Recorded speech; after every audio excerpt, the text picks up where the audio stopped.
Здравствуйте! В эфире Пятого канала информационная программа «Новости», в студии Татьяна Маннова. Сегодня в выпуске.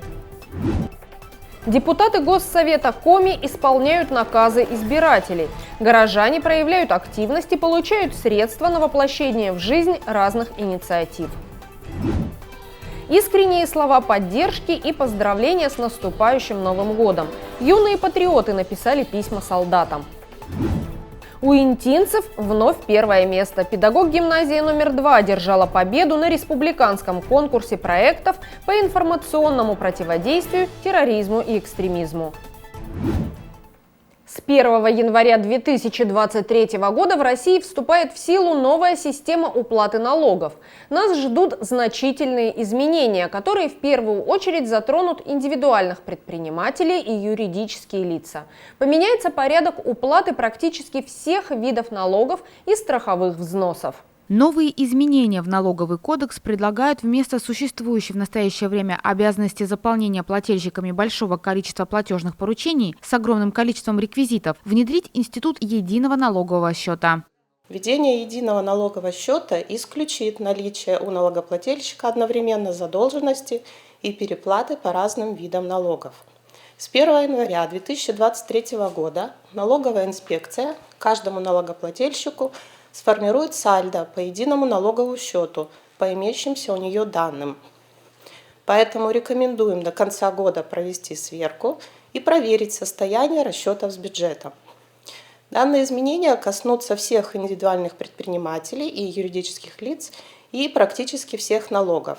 Это и НДС, прибыль, упрощенная система налогообложения, налог на имущество организаций, транспортный налог и земельный налог организаций. Также страховые взносы и НДФЛ, уплачиваемые за работников.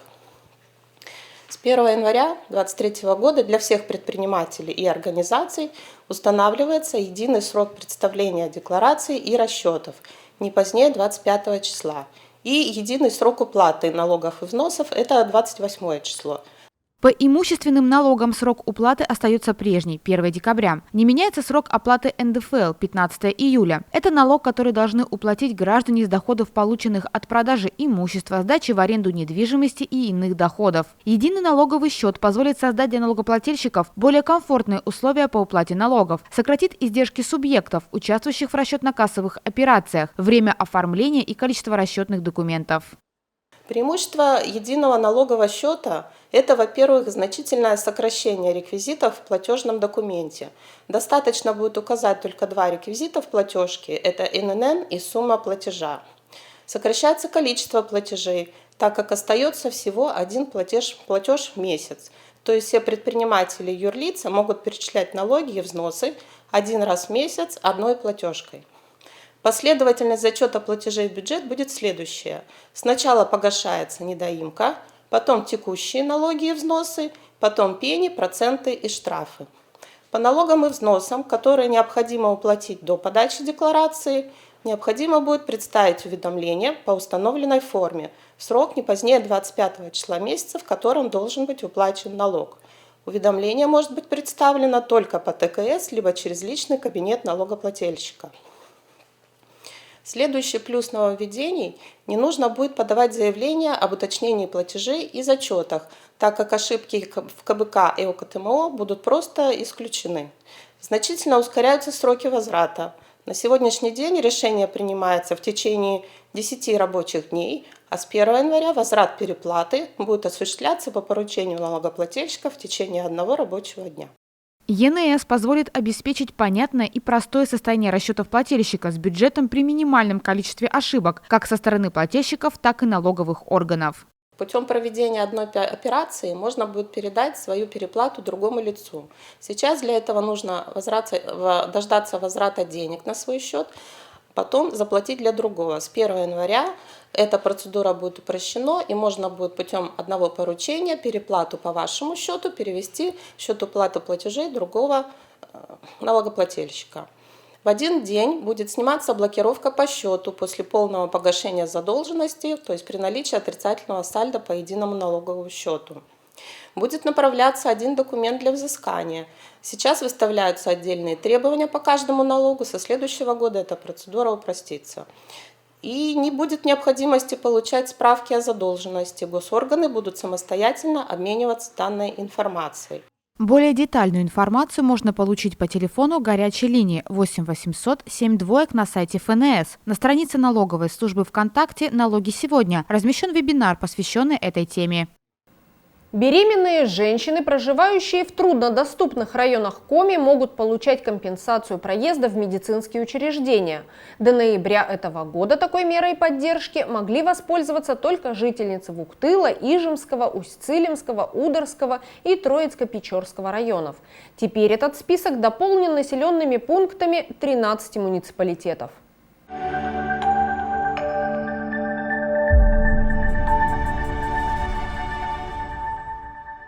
По поручению главы Коми Владимира Уйба расширен список труднодоступных местностей, беременные жительницы которых могут получить компенсацию проездных расходов в государственные учреждения здравоохранения региона, где оказывают медицинскую помощь в период беременности и родов. Из Инты и других районов много раз поступали обращения и просьбы в адрес главы республики. Владимир Уйба услышал эти пожелания, и по его поручению вопрос решен положительно. Расходы за проезд беременным женщинам возмещаются в медицинскую организацию и обратно. Число таких поездок не ограничено. Траты возмещаются по категории проезда – автобусом, поездом или речным транспортом. В распутицу компенсируются расходы на авиаперелет по стоимости эконом-класса. Если женщина добирается в медицинскую организацию и обратно личным или наемным транспортом, механизм возмещения расходов также предусмотрен.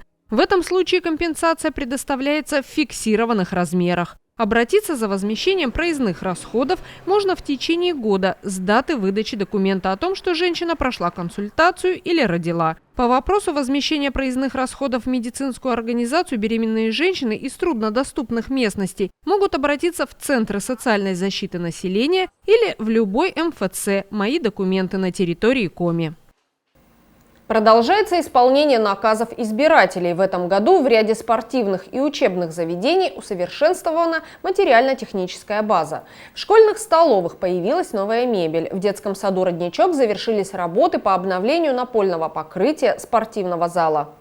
В детском саду «Родничок» прошло яркое, веселое спортивное мероприятие. В таком формате дошкольное учреждение презентовало обновленный спортивный зал гостям. Заместителю министра образования Республики Коми Руслану Ибрагимову и депутату Государственного совета региона Александру Попову, которые побывали в Инте с рабочим визитом.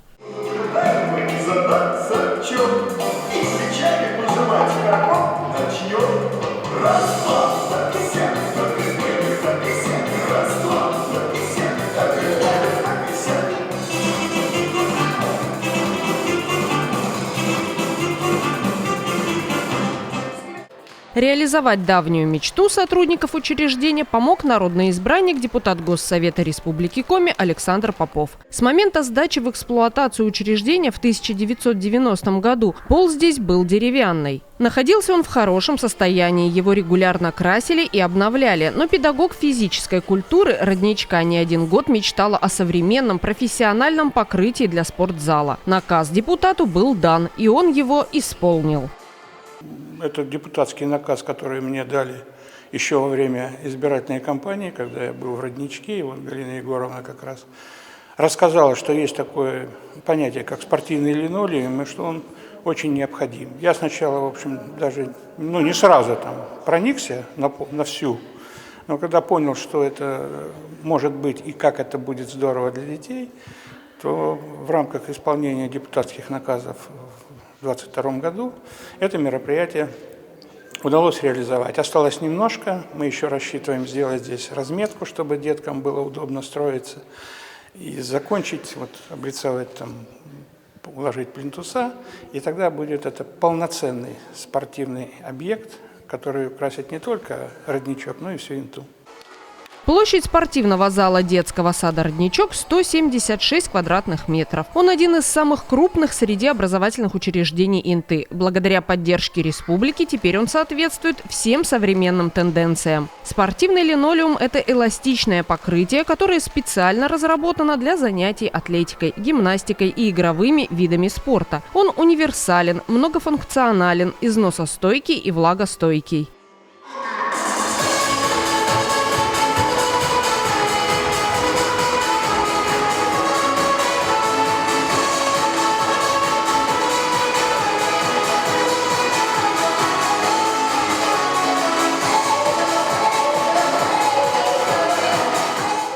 В детском саду «Родничок» 170 детей, 140 ребят на постоянной основе посещают спортивные занятия. Детишки уже успели опробовать специализированное покрытие, которое не скользит, смягчает силу удара при падении и прыжках. Малыши искренне рады такому приятному подарку. Учащиеся общеобразовательных организаций восхищаются подвигом российских солдат и желают им скорейшего возвращения с победой. Дети вместе со взрослыми пишут своим защитникам письма со словами благодарности и добрыми пожеланиями в рамках всероссийской акции «Письмо солдату», направленной на поддержку российских войск, участвующих в спецоперации в Украине. Для дружбы, для улыбок и для встреч в наследство получили мы планету. Нам этот мир завещано беречь. И землю удивительную эту мы не дадим стать пеплом и золой тому, что красотой зовется. Пусть будет мирным небо над землей, и где вечность детства звонкое смеется. Сегодня центр внимания является Украина. В 2014 году на землю Украины пришла война. Началась античеловечная операция против мирных жителей Донбасса.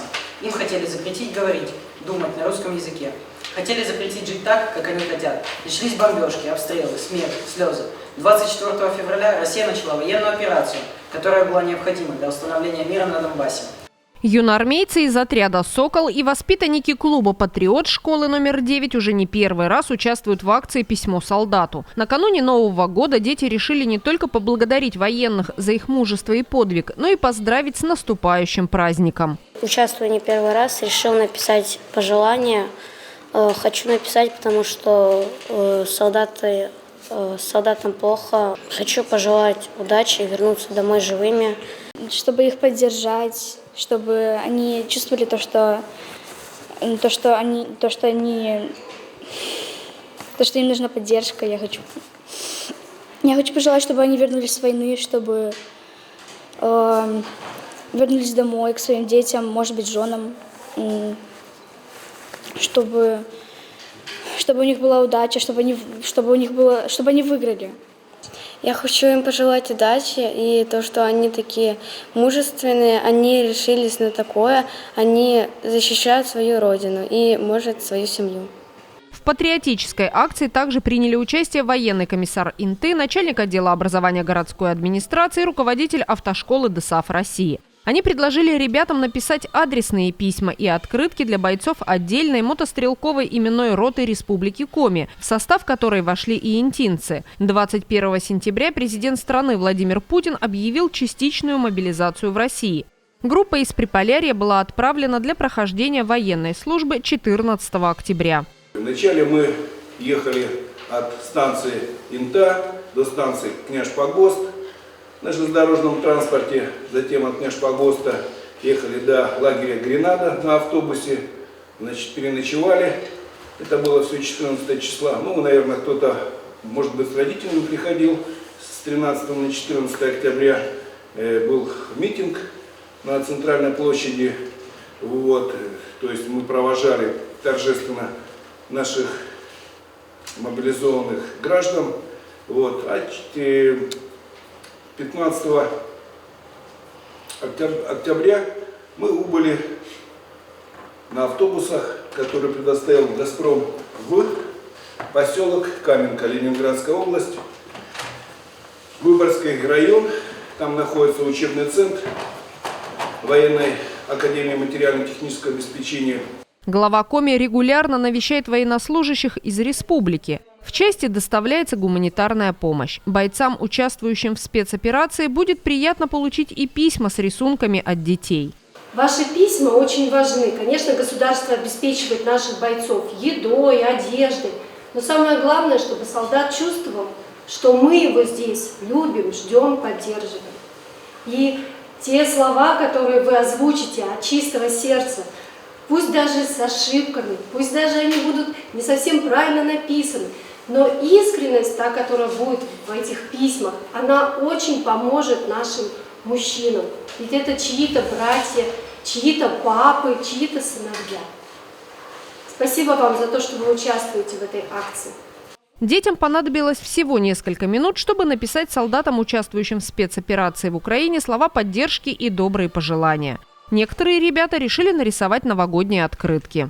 Здравствуй, дорогой солдат. Я тебя не знаю, но я очень благодарна тебе за то, что ты защищаешь Родину, за чистое небо над головой, за мужество, отвагу, героизм. Знайте, вас ждет не только ваша семья, но и вся Россия. Мы гордимся вами, ждем вас победой, наградами и миром. Прошу вас беречь себя. Возвращайтесь скорее домой к мирному небу. Гордимся. Здравствуй, дорогой солдат. Моя фамилия Морозов, зовут Владислав. Мне 12 лет. Я живу в городе Инта. Я мечтаю о том, что вы защитите Отечество. Я благодарю вас за мужество и отвагу, за героизм и освободители мира. Знайте, вас ждет не только ваша семья, но и вся Россия. Прошу вас сохранить мирное небо в нашей стране. До свидания. Всего хорошего. Все детские письма с фронтовыми открытками будут сложены в один большой конверт и с хэштегом «Мы вместе» переданы в региональный штаб для последующей отправки их нашим военнослужащим. В данной акции образовательные школы нашего города приобщились еще с начала специальной военной операции, как только была объявлена акция по всей стране. Школьники всех общеобразовательных учреждений практически уже поучаствовали в данной акции и продолжают принимать участие в данной акции. Буквально сегодня мы провели акцию «Письмо солдату и фронтовая открытка» на базе нашей школы. И ребята в преддверии Нового года выразили пожелание нашим бойцам на передовой вернуться здоровыми и поздравили их с наступающим Новым годом. Все письма мы отправляем через региональный штаб «Мы вместе», либо отправляем через региональный штаб Всероссийского детско-юношеского военно-патриотического общественного движения «Юнармия» напрямую на передовую нашим воинам. Стараемся передать письма адресно, непосредственно для тех солдат, которые убыли на выполнение специальной военной операции из нашего города, непосредственно в места их дислокации. Если это получается, конечно, ребята активно участвуют в этих мероприятиях, принимают участие практически от мала до велика, начиная с первого класса и первоклашки, пусть с ошибками, пусть не совсем правильно выражают свои мысли, но пишут искренние слова, искренние пожелания нашим воинам. И все буквальным образом желают им здоровья и скорейшего возвращения домой с победой. Всероссийская акция «Письмо солдату» уже приобрела всенародный масштаб. Авторы писем и рисунков надеются, что их послания обязательно найдут своего адресата. Еще одна победа в копилке гимназии номер 2. Сотрудник учреждения, педагог-организатор Наталья Шабалина заняла первое место в номинации «Социальные видеоролики» в республиканском конкурсе проектов «Молодежь против экстремизма». Среди героев ролика под названием «Человеку мало надо» восьмиклассники Арина Ахмерова и Семен Вижнин. Ребята в кадре декламируют стихотворение Роберта Рождественского. Выучить текст им пришлось в максимально сжатые сроки. Ролик был снят и смонтирован за один день. Съемки проходили очень спонтанно. К нам подошла наша руководительница и сказала, что так и так нужно снять видео. Ну и все, мы собрались и, наверное, за минут 10 отсняли, по крайней мере, мою часть.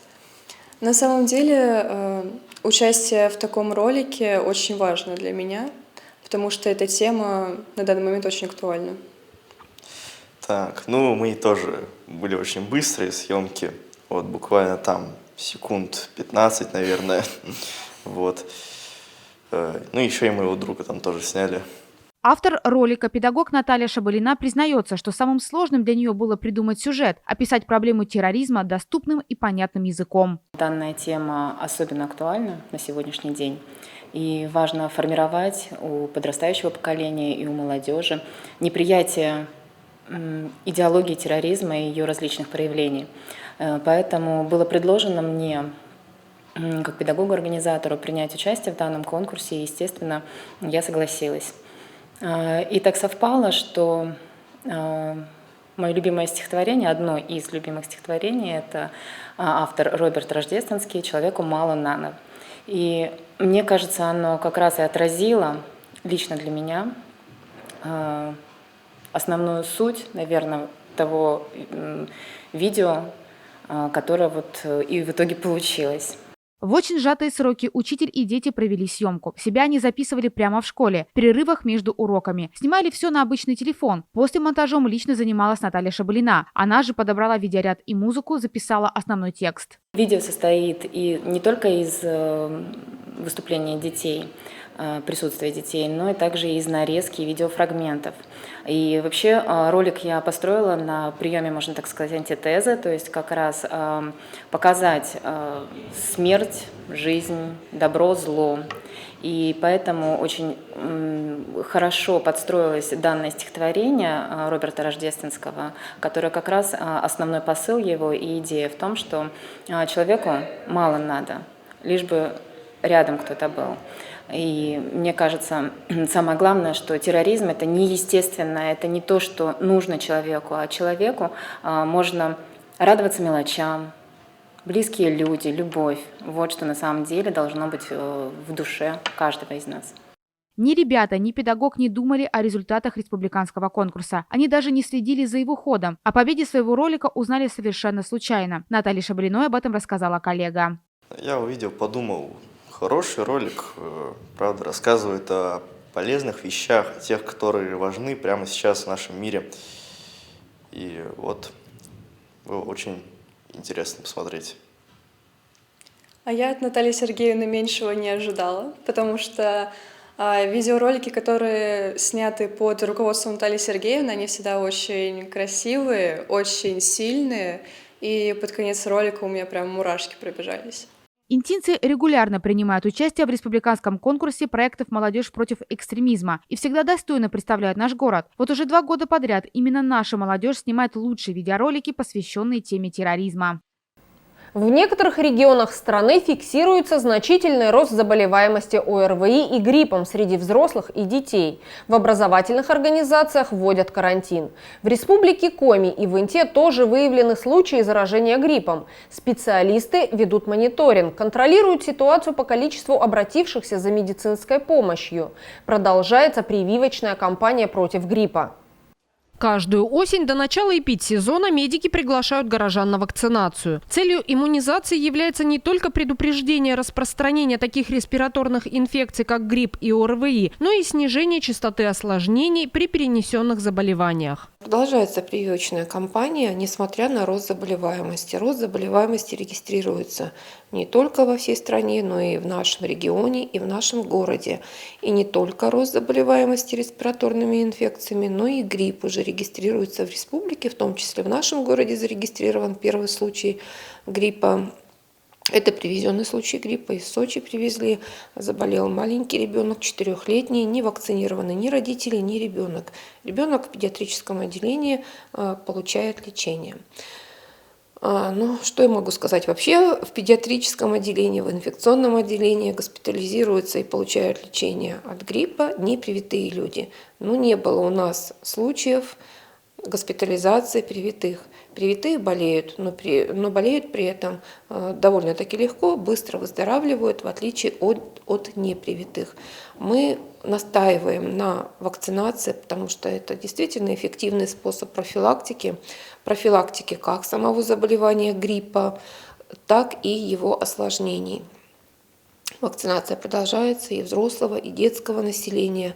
И в этом году хотим отметить, что население снизило свою активность по вакцинации. Как-то в приоритете появился ковид и его профилактика. Грипп приходит на вакцинацию, да, но активность несколько ниже, чем в прошлые годы.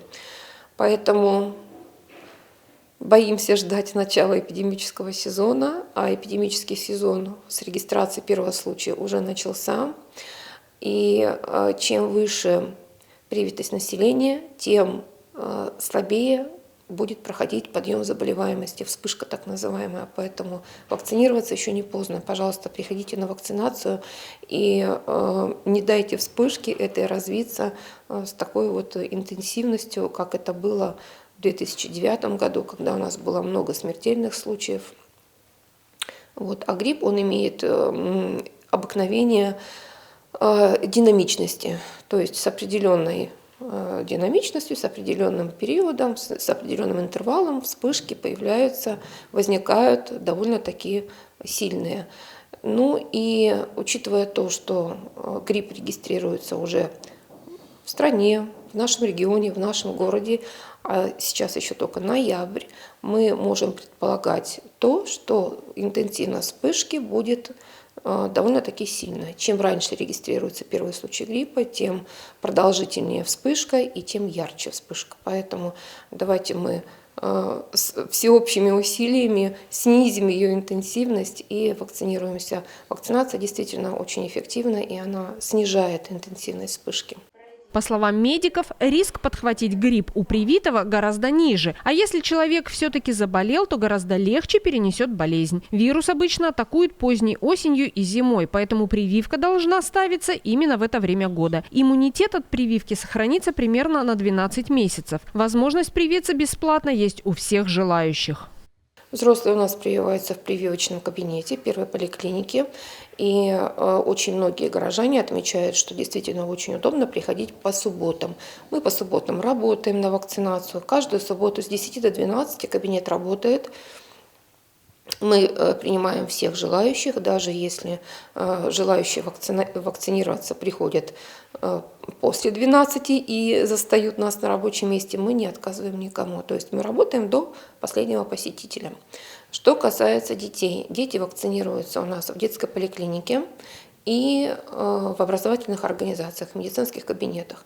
Применяемая вакцина Совигрипп и Ультрикс Квадри. Есть и та, и другая вакцина. Вакцина не содержит консервант, вакцина очень эффективная, поэтому, пожалуйста, приходите. Иммунитет формируется, кстати, очень быстро, буквально в течение 7-10 дней. Медики советуют не забывать о мерах профилактики. Взрослым и детям рекомендуют вести здоровый образ жизни, избегать тесных контактов с людьми, которые чихают и кашляют, пользоваться маской в местах скопления людей. При появлении первых признаков заболевания, повышении температуры тела, кашля, насморки, недомогания, необходимо обязательно обратиться к врачу. Самолечением заниматься ни в коем случае нельзя. Глава Республики Коми Владимир Уйба поручил организовать работу по профилактике заболеваемости в образовательных учреждениях. В частности, организовать входные фильтры в школах, детских садах и других детских учреждениях. В последнее воскресенье ноября россияне отметили прекрасный праздник – День матери. Мы всегда с особой теплотой вспоминаем о самых близких людях – наших мамах и бабушках. Праздник добра и красоты, мудрости, нежности и любви накануне прошел в Интинском филиале Воркутинского политехнического техникума. В зрительном зале техникума собрались приглашенные гости, среди которых особое место занимают мамы и бабушки студентов. На их лицах улыбки, все они нарядные и красивые, ведь сегодня праздник в их честь. Мама – это ласка, это доброта, это что-то родное на самом деле, что вот возле сердечка держишь и не отпускаешь. Маму приятно видеть в зале, у которых глаза светятся, можно так сказать, приходят счастливые к нам. А насчет того, что как мы готовились, у нас танец, к которому мы готовились 2 недели. Студенты подготовили для своих мам стихи. Они не просто декламировали, они состязались в конкурсе чтецов. Оценивали их приглашенные жюри – матери учащихся техникума. У нас это традиционное мероприятие, посвященное Дню матери. Это наше одно из любимых мероприятий. Единственное из этих ковидных событий, мы 2 года уже проголодались, так скажем, по данному мероприятию, потому что в тесном кругу только собирались. Это конкурс чтецов. Причем принимают участие 1-е, 2-е, 3-е, 4-е курсы. Это наше любимое мероприятие. Приходят наши мамы, бабушки. Мы их чествуем, мы награждаем лучших из лучших. И вот в этом году мы уже решили в уже таком большом формате, как с концертной программой, сделать такую большую программу. Конкурс чтецов. Все мероприятие было наполнено светлыми эмоциями. Многие не могли сдержать слез, слушая проникновенные строки. В празднике приняли участие студенты всех групп. Многие подготовили отдельные концертные номера, творческие подарки своим любимым людям. Это студенты сами готовились. Большое спасибо нашему литератору Мурзиной Валерии Алексеевне, нашему библиотекарю Савейко Елене Евгеньевне. И, конечно, ребятам. У нас инициативная такая была группа, которые приняли участие. Причем присоединились активно, дружно еще студенты 1-го курса. То есть все студенты готовились. Одни поют, другие танцуют, читают стихи. Готовились мы на самом деле очень долгое время, очень переживали, потому что время идет. Мы дали очень маленькое время, мы даже не заметили, как быстро время-то и прошло.